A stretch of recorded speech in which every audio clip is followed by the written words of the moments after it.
short old woman, might even use it as evidence that she needed more supervision, not less.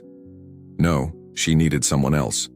Someone who might understand what it meant to have a second chance at life when everyone else had written you off. Someone who might be willing to help an old woman chase what might seem like an impossible dream. As if in answer to her thoughts, she heard a gentle knock at her door. "Mrs. Chen, it's time for your evening medications." The voice belonged to James Washington, the new night nurse. Young, black, and working his way through nursing school, James was one of the few staff members who took the time to actually talk to the residents, to treat them as people rather than tasks to be completed. Margaret quickly tucked the letter and key into her bedside drawer before calling out, "Come in." As James entered with her evening medication cup, she studied him with new eyes. He was ambitious, she knew from their conversations. Working nights at Sunshine Valley while taking classes during the day, dreaming of becoming a nurse practitioner despite the mounting student loans that worried him. "How are your classes going, James?" she asked, accepting the small paper cup of pills. "Getting there, Mrs. Chen," he replied with his usual warm smile. "Though these student loans aren't getting any smaller."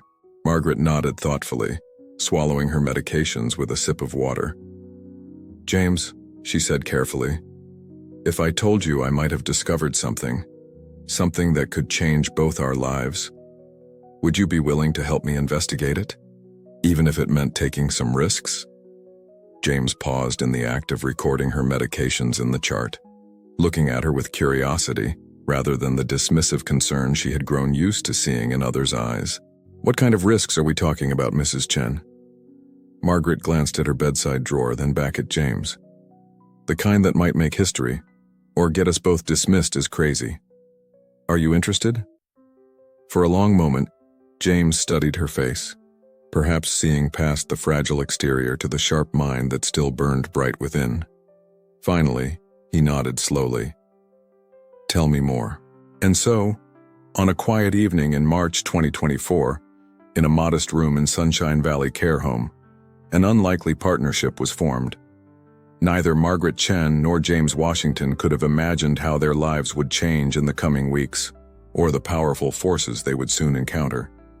But as Margaret began to share her discovery, she felt something she hadn't experienced since being abandoned in this place. Hope. The game was about to begin, and for the first time in years, she was ready to play for high stakes. What she didn't know, couldn't know, was that they weren't the only ones interested in the secrets hidden within those aged